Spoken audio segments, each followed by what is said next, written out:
समाज या घर में प्रायः ऐसा देखा जाता है कि घर में यदि कोई कलह हो गई हो तो बड़े बड़े भाई ने छोटे भाई को डांट दिया, लेकिन रामायण ने ऐसी शिक्षा दी, यदि बड़े भाई ने छोटे भाई को डांट दिया तो छोटा भाई दुश्मन से मिलकर उसकी हत्या करवा देता है। क्या रावण और विभीषण, बाल और सुग्रीव दो भाइयों का प्रसंग इसका जीता जागता उदाहरण नहीं है? में उल्लेख है कि लक्ष्मण सीता को पैर से ऊपर नहीं देखा था। सीता लक्ष्मण पर भाई को मरवाकर उसे हथियाने की नीयत का आरोप लगाती है। बाल का इसलिए राम ने वध किया क्योंकि छोटे भाई सुग्रीव की पत्नी को बाल पत्नी बनाकर रखता था, जबकि छोटे भाई की पत्नी लड़की के समान मानी जाती है। विभीषण मंदोदरी को माँ समान मानता था और कहता भी था, लेकिन उसने उसे ही अपनी पत्नी बना लिया रावण के मरने के बाद। यह कहाँ का न्याय है? रामायण में इन संबंधों को जायज़ करार ही नहीं दिया गया, बल्कि प्रोत्साहन भी दिया गया है। यही वजह है कि छोटा भाई वर्तमान में बड़ी भाभी की माँ का रिश्ता भूल गया और उसे अपनी पत्नी से बढ़कर उस पर अपने भोग का अधिकार जमाता है। इससे भाई भाई में इतनी कटुता पैदा हो जाती है कि वो आपस में जानी दुश्मन बन जाते हैं। भोग वध की कहानी जानने के पहले मैं श्रद्धेय राम के न्याय पर अमर उजाला दैनिक समाचार पत्र में प्रकाशित कथा का उल्लेख करना चाहता हूँ। इस कथा में मर्यादा पुरुषोत्तम राम राज दरबार में बैठे नागरिकों से बातचीत कर रहे थे। उन्हें अचानक कुत्ते के रोने की आवाज़ सुनाई दी। उन्होंने अपने दूत से कहा, देखो कुत्ता क्यों रो रहा है। दूत ने देखा कि कुत्ता अपने पैर में लगी चोट के कारण रो रहा है। राम को जब दूत से यह पता चला तो स्वयं कुत्ते के पास आ गए। उन्होंने आसपास मौजूद प्रजा से कुत्ते को मारने वाले के बारे में पूछा। कुछ देर बाद एक महिला ने बताया कि एक सन्यासी ने बड़ा सा पत्थर मारकर कुत्ते का पैर तोड़ दिया है। तब राम ने उस सन्यासी को दरबार में पेश करने का आदेश दिया। सन्यासी ने आकर बताया कि इस कुत्ते ने मेरी भिक्षा का अन्न अपना मुंह लगाकर जूठा कर दिया था। इस पर राम ने कहा, खाने की किसी वस्तु को देखकर उस पर लपकना कुत्ते का स्वभाव है, किंतु सन्यासी को तो प्रत्येक जीव के प्रति दयावान होना चाहिए। उसे क्रोध को पास भी नहीं फटकने देना चाहिए। मेरे राज्य में किसी भी प्राणी के साथ अन्याय सहन नहीं किया जा सकता। सन्यासी को अंततः कुत्ते से क्षमा मांगनी पड़ी। जैसा कि इस कहानी में उल्लेख किया गया है कि मर्यादा पुरुषोत्तम के राज्य में किसी भी प्राणी के साथ अन्याय सहन नहीं किया जाएगा। तब क्या शंभुक ऋषि प्राणी नहीं थे जो अपनी तपस्या में लीन थे और तपस्या में लीन होने के कारण उनकी हत्या कर दी जाती है? क्या उनके न्याय पर प्रश्न चिन्ह नहीं लगता? अब शंभुक ऋषि की हत्या की कहानी को देखें कि राजा राम अपने दरबार में बैठे हुए हैं। तभी एक ब्राह्मण चिल्लाते हुए रोते हुए आता है और कहता है कि रघुदिलीप अज दशरथ के शासन में ऐसा नहीं हुआ। हे राम, तुम्हारे शासन में सब धर्म कर्म विपरीत हुआ। दुर्भिक्ष इस तरह बार बार पड़ते थे नहीं अयोध्या में, और पितु के जीते जी कभी पुत्र मरते थे नहीं अयोध्या में। इतनी बात सुनकर रामचंद्र जी ने वहाँ बैठे नारद मुनि और वशिष्ठ जी से पूछा, आखिर हमारे राज्य में ऐसा क्यों हो रहा है? मुनि नारद आगे बढ़े। निस्तब्धता को भंग करते हुए उन्होंने गंभीरता से कहा, राम, धर्मशास्त्र के अध्ययन, तप और जप से मोक्ष लाभ पाने का अधिकार केवल ब्राह्मण, क्षत्रिय तथा वैश्य वर्ण को है। सतयुग में ऐसी अनहोनी घटना कभी नहीं घटी थी। तुम्हारे राज्य में निश्चय ही कोई पातकी नीच जाति का आदमी अपने धर्म को त्याग कर मोक्ष सिद्धि के लिए तपस्या कर रहा है। बात सुनकर रामचंद्र जी अपनी सेना को तैयार करते हैं और उस पातकी को ढूंढने के लिए निकल देते हैं।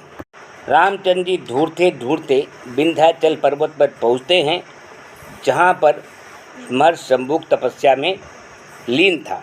शंभूक को देखकर राम ने झट आगे बढ़कर प्रणाम किया और कहा, महर्षि, मैं दशरथ पुत्र राम हूँ। आपके आश्रम की शोभा से प्रभावित होकर मुझे आपके दर्शन की अभिलाषा हुई। आपका वंश कौन सा है?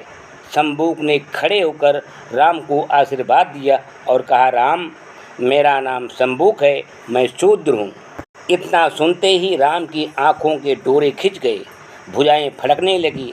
राम ने खड्ग पर हाथ रखते हुए कहा, शूद्र, तेरे रक्त से प्यास बुझाने के लिए मेरे इस खड्ग ने देश का कोना कोना छान डाला है। तूने शूद्र होकर ब्राह्मण बनने की दुष्टता की है।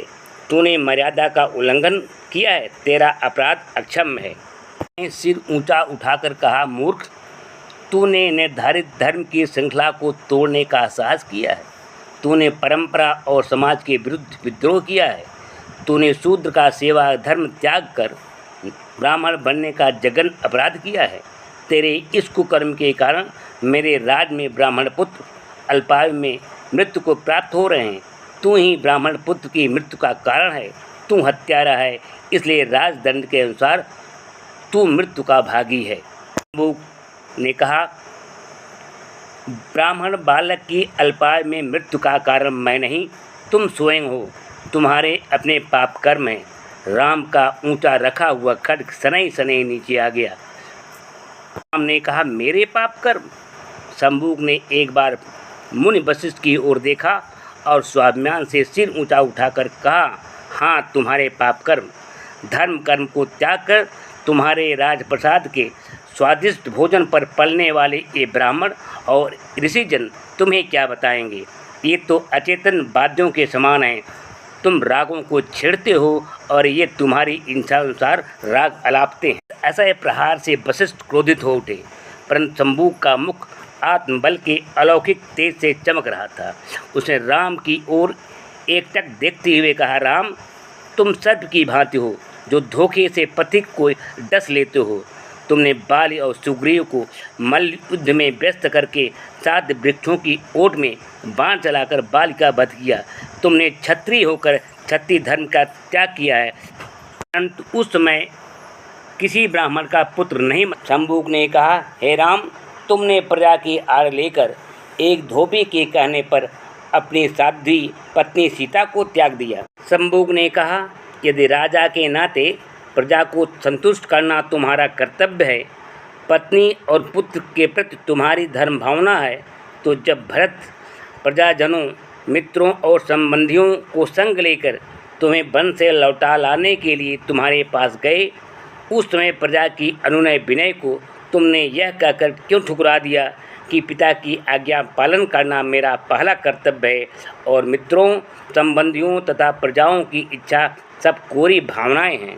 राम, हजारों मनुष्यों के बीच तुमने सीता को अपहरित किया है और कहा है कि तुमने एक तुच्छ नारी को प्राप्त करने के लिए घने जंगलों, नदियों और सागर को ही पार नहीं किया, अपितु अपने अपमान का बदला लेने के लिए सब कुछ किया था। तुम बहाना ढूंढ रहे थे, तुम बहाना ढूंढने लगे और पहला अवसर पाते ही प्रजा की आड़ लेकर तुमने अपने गर्भवती घने जंगलों में छोड़ दिया। तुमने जब पद धर्म का त्याग किया, उस समय किसी ब्राह्मण का पुत्र अल्पायु में नहीं मरा और आज युगों युगों से दास्ता की श्रृंखलाओं में जकड़े हुए उन शूद्र कहे जाने वाले जनों के अंधकार में जीवन को आलोकित करने के प्रयास का तुम ब्राह्मण पुत्र की मृत्यु का कारण बता रहे हो। हे राम, तुम तो साधारण उदारता से भी शून्य हो। हे राम, तुम्हारे राज सुख भोगते और जीवित रहते तुम्हारे 2 पुत्र अनाथ बालकों की तरह दूसरों की दया पर पल रहे हैं। क्या तुम अपनी संतान के प्रति धर्म का पालन कर रहे हो? राम, तुमने क्षत्रिय होकर क्षत्रिय धर्म का पालन नहीं किया, गृहस्थ होकर गृहस्थ धर्म को त्याग दिया, पिता होकर तुम संतान के प्रति अपने धर्म से विमुख हो गए, परंतु किसी ब्राह्मण पुत्र की अल्पायु में मृत्यु नहीं हुई। और आज सुनकर राम की भुजाएं तन गई। उनकी आंखों में उन्माद झलक रहा था। वह चुप होकर एकाएक चिल्ला उठे, यदि एक शब्द भी तुम्हारे मुख से और निकला तो। शंबुक ने कहा, मुझे धमकाने की चेष्टा मत करो राम, मुझे मृत्यु का भय नहीं है। यश और स्वतंत्रता का लघु जीवन दासता और अपमान से भरी हुई दीर्घ आयु से लाख बार अधिक सुखकर है। तुम्हारे खड्ग द्वारा मेरा वध मुझे सीधा स्वर्ग ले जाएगा, इसलिए नहीं कि तुम मर्यादा पुरुषोत्तम राम हो, बल्कि इसलिए कि मैं सत्य पर हूँ और तुम अधर्म, पाखंड, झूठी मर्यादा और राजदंड के बल पर भोले भाले पशु पक्षियों का शिकार खेलने वाले एक बहेली हो। सुनते ही राम ने शंबुक का गला काट दिया। झपते ही शंबुक का सिर धड़ से दूर जा गिरा। राम के सैनिक चिल्ला उठे, अयोध्यापति राम की जय हो, मर्यादा पुरुषोत्तम राम की जय हो, महाबली राम की जय।